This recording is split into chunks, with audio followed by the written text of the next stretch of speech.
EBIT এর 2024-25 শিক্ষাবর্ষের test paper solution আমরা শুরু করেছি। আজকে অষ্টম সেট পাতা নম্বর 205 আলোচনা করব। দেখো কি বলছে। প্রথমে এমসিকিউ এর প্রশ্ন 17টি এবং এসিকিউ এর প্রশ্ন 19টি। নদের চাঁদ তার স্ত্রীকে কত পাতার চিঠি লিখেছিল? অপশন ক 5 পাতার। ছুটি ফুরিয়ে এসেছে, কিসের ছুটি? অপশন ক গ্রীষ্মের। আমি বাবু ভারী ধর্মভীরু মানুষ, কথাটি বলেছে কে? অপশন গ গিরিশ মহাপাত্র। দেখো, সেই হোক তোমার সভ্যতার শেষ পূর্ণবাণী। সভ্যতার শেষ পূর্ণবাণীটি হলো কি? ক্ষমা করো। অপশন খ। আচ্ছা, তারপরে দেখো, অসুখী একজন কবিতায় কি মিষ্টি বাড়ির বারান্দার ঝুলন্ত বিছানায় ঘুমিয়েছিল? কি হবে? অপশন ঘ কবিতার কথক। ঠিক আছে।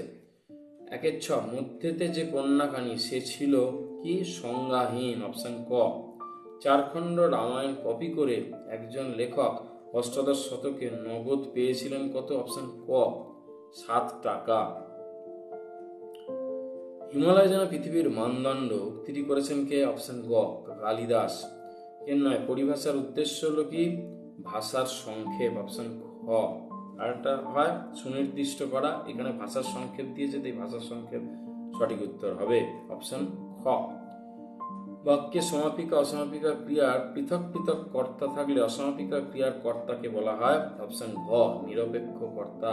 যেমন তুমি এলে আমি যাব, এখানে এলে অসমাপিকা ক্রিয়া, তার কর্তা হচ্ছে তুমি, তুমিটা হবে। সরল বাক্যে সমাপিকা ক্রিয়ার সংখ্যা কটি? একটি। অপশন ক। বাক্যে কর্তা ছাড়াই কর্ম যদি কর্তার মতো ক্রিয়া সম্পন্ন করে তবে তাকে বলে কর্ম কর্তৃবাচ্যের কর্তা। দেখো কর্ম কর্তৃবাচ্যটা কত রকম ঘুরিয়ে আসছে। অপশন ক। আচ্ছা, তারপরে দেখো, ক্রিয়ার অর্থ প্রাধান্য পায় কোন বাচ্যে? ভাব বাচ্যে। অপশন খ। ঘন্টা বাজে কোন বাচ্যের উদাহরণ? কর্মকর্তৃবাচ্য। অপশন ঘ।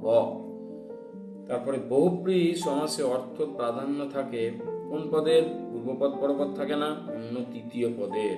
অপশন ঘ। অতি মনোহর দেশ, এখানে মনোহর কোন সমাসের উদাহরণ? উপপদ তৎপুরুষ সমাস। আচ্ছা, লাস্ট 1-7 দেখ 1-17 বৃষ্টিতে ধুয়ে দিল আমার পায়ের দাগ, চিহ্নিত পদটি হলো কি? বৃষ্টির দ্বারা ধৌত হলো করণকারক। অপশন গ। যদি ভালো লাগে বন্ধুদের মধ্যে বারবার শেয়ার করো এবং চ্যানেলটিকে সাবস্ক্রাইব করে পাশে থেকো। 2 দাগে এসে কিউ আলোচনা করি এবার। ছোট মাসি সেই দিকে ধাবিত হয়। ছোট মাসি কোন দিকে ধাবিত হয়? না, ছুটিতে নতুন মেসো বা ছোট মেসো ছোট মাসির সঙ্গে বাড়িতে এসছে এবং দুপুরবেলা দিবানিদ্রায় মগ্ন ছিল। ছোট মাসি সেই ছোট মেসোর দিকে, যেখানে ছোট মেসো নিদ্রায় মগ্ন ছিল, সেই দিকে দৌড়ে যায়। তাতে যে আমার ঢং নষ্ট হয়ে যায়। কার কি কারণে ঢং নষ্ট হয়ে যায়? বহুরূপী হরিদা বিরাগী বেশে জগদীশবাবুর কাছে যান, কিন্তু জগদীশবাবু তাকে কিছু টাকা প্রণাম হিসেবে দিতে চাইলে তিনি সেই টাকা নিতে অস্বীকার করেন, কারণ নিলে তার সন্ন্যাসী হওয়াটা সার্থক হবে না, ক্ষেত্রে তার ঢংটা নষ্ট হয়ে যাবে, তাই বলেছেন।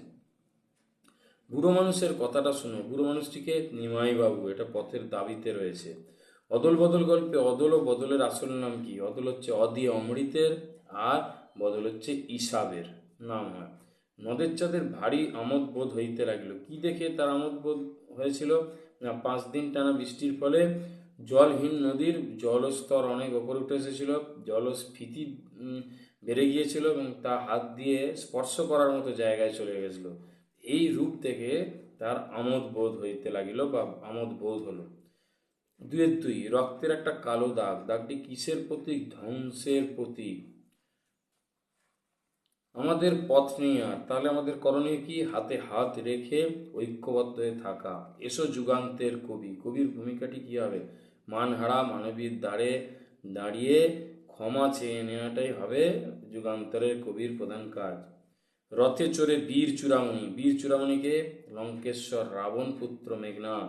কবি নূতনের কেতন বলতে কি বুঝিয়েছেন? নতুনের আগমনের কথা বলছেন, পুরাতনের ধ্বংস পরে নতুনের সৃষ্টি হবে, নতুনের আগমন সূচিত হবে। 2-3 অল্পবিদ্যা যে ভয়ঙ্করী তার প্রমাণ লেখক কিভাবে পেয়েছেন? সাময়িক পত্রাদিতে পেয়েছেন, যেখানে অনেক লেখকরা বলছেন ওজন গাছ স্বাস্থ্যকর এরকম কথা লিখে ফেলছেন। আমাদের স্বাস্থ্যের পক্ষে বা স্বাস্থ্যকর হিসাবে অক্সিজেন হাইড্রোজেন যে তার কোনো নাকি পক্ষে কোনো বৈজ্ঞানিক যুক্তি নেই, অপরিহার্য অঙ্গ মাত্র, এই সমস্ত তথ্য তারা দিয়ে ফেলছেন। কি অল্পবিদ্যা ভয়ঙ্করী বলা হচ্ছে। কাদের নিয়ে কলকাতা বিশ্ববিদ্যালয়ের পরিভাষা সমিতি গড়ে উঠেছিল? আমরা আগে পেয়েছি কত সালে, 1936 সালে। এখানে বলবে অভিজ্ঞ লেখক রয়েছেন, তারপরে বিজ্ঞানের অধ্যাপক রয়েছেন, সংস্কৃতজ্ঞ, ভাষাতত্ত্বজ্ঞ, এদেরকে নিয়ে পরিভাষা সমিতি গড়ে উঠেছিল। লিপিকুশলী কাদের বলা হতো? ওস্তাদ কলমবাজদেরই লিপিকুশলী বা ক্যালিগ্রাফিস্ট বলা হতো। বাংলা একটা কথা চালু ছিল, কথাটা কি? কথাটি হচ্ছে কালি নেই কলম নেই বলে আমি মুন্সি। 2-4 অনুসর্গ বিভক্তির মধ্যে একটি পার্থক্য লেখো। অনুসর্গের স্বতন্ত্র প্রয়োগ আছে, বিভক্তির কিন্তু স্বতন্ত্র প্রয়োগ নেই। একটি দ্বিকর্ম ক্রিয়ার উদাহরণ দাও। মা শিশুকে চাঁদ দেখাচ্ছেন। কি দেখাচ্ছেন, কাকে দেখাচ্ছেন? দ্বিকর্ম, দুটি কর্মই রয়েছে। অনুসর্গের অপর নাম কি? পরসর্গ, কর্মপ্রবচনীয়। অ্যাক্সেস দ্বন্দ্ব কাকে বলে? না, সমসমান পদগুলির বহু বচনান্ত একটি পদ যখন অবশিষ্ট থাকে তাকে বলা হয় কি? না, অ্যাক্সেস দ্বন্দ্ব। যেমন আমরা, এরকম। জয়ধ্বনি পত্রের ব্যাসবাক্য সহ সমাসের নাম লেখো। জয় সূচক ধ্বনি, মধ্যপদলোপী কর্মধারায়। ব্যাসবাক্যটি সমাসবদ্ধ করে তার শ্রেণী নির্ণয় করো। চরণ কমলের ন্যায়, মুখচন্দ্রের ন্যায়, সেই রকমই চরণ কমলের ন্যায় হচ্ছে উপমিত কর্মধারায়। আমার মনে পড়ে প্রথম ফাউন্টেন পেন কেনার কথা।